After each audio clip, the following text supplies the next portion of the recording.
जुलै महिन्यात एक मोठं आंदोलन याच ग्राउंड झालं होतं. रामबाग ग्राउंड आहे या ठिकाणी जिल्हा परिषदेसाठी ही इमारती बांधकामासाठी मोठा खड्डा खोदण्यात आला आहे आणि या ठिकाणी जवळपास 100 झाडं या इमारतीच्या बांधकामासाठी तोडली गेलेली आहे.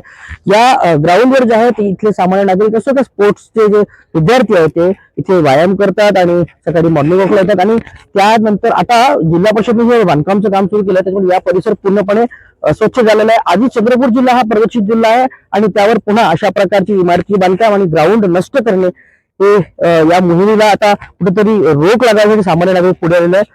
आपल्यासोबत तिथले सामाजिक कार्यकर्ते पप्पू आपण हा आंदोलन उभं केलेलं आहे. मागे गेलो होतं तिथं केशव जोरगे आमदार आणि सुधीर मुनगंटीवार यांनी याला मध्यस्थी करून थांबवलं होतं पण पुन्हा एक खड्डा खोदण्याचं काम सुरू झालं. नेमकं तेव्हा काय झालं तर आता काय होतंय? जिल्हा परिषदकडे स्वतःची 2 एकर जागा आहे. बस स्टँड पासून 200 मीटरवर आहे. शहराच्या मध्यभागी जगपुरा गेटवर आहे.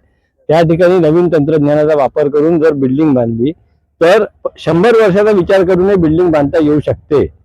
परंतु रामबाग मैदान जे संपूर्ण चंद्रपूर जिल्ह्यामध्ये सगळ्यात निसर्ग संपन्न सौंदर्याने नटलेलं खेळाडूंच्या कामाचा 50 वर्षाहून नागरिक इथे फिरतात अशा एका चांगल्या ठिकाणी ग्राउंडच्या मधोमध आधी खड्डा खोदला आणि तिथं म्हणजे हा विकासाचा कोणता दृष्टिकोन आहे की हा मानसिक आधार आम्हाला कळत नाही.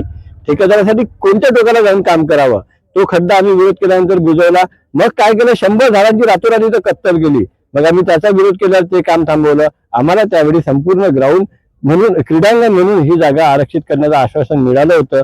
पण आता निवडणुकीच्या धामधुमीमध्ये जेव्हा सगळे लोक व्यस्त असतात या ठिकाणी पुन्हा एकदा खड्डा खोदला एका बाजूला.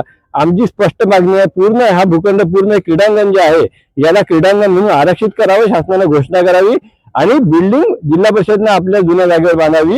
केवळ खड्डे खोदणं म्हणजे विकास होतो का? केवळ झाडं तोडणं म्हणजे विकास होतो का? चंद्रपूर शहरामध्ये प्रदूषण असताना पुन्हा जास्त प्रदूषण पसरवूनच विकास करायचा का? हा हट्ट कशाचा? हा आग्रह कशाचा? हा कोणता आजार आहे? कोणती विकृती आहे? हा आमचा प्रश्न आहे.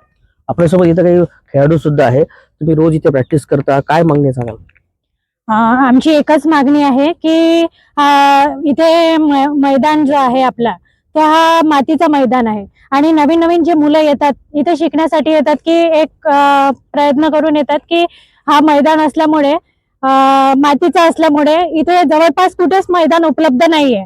पण नवीन उमेद घेऊन की सगळ्यांनी इथे प्रयत्न करायसाठी येतात की ग्राउंड हा अति योग्य रीतीने मैदानी असल्यामुळे आपण इथे प्रॅक्टिस करू शकतो.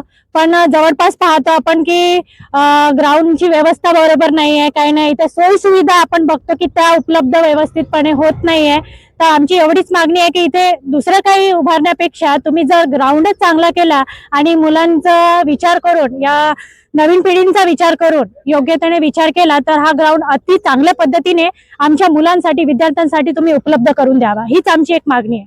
आम्ही नेहमी मागणी करत असतो की चंद्रपूर शहर हा स्वच्छ राहायला पाहिजे, निसर्गमुक्त राहायला पाहिजे. आम्ही त्याच्यासाठी प्रयत्न करत असतो.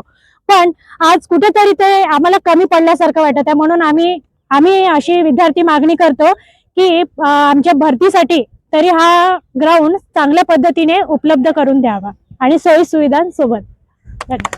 हजारो विद्यार्थी रोज सकाळी याच ग्राउंड येतात. मातीचा एकमेव उरलेला हा ग्राउंड आहे. त्याच्यामुळे हा पूर्णपणे रामबाग परिसर या ग्राउंड करिता आरक्षित करावा अशी मागणी विद्यार्थ्यांची आणि सामाजिक कार्यकर्त्यांची आहे. दर्शक लोकमत चंद्रपूर.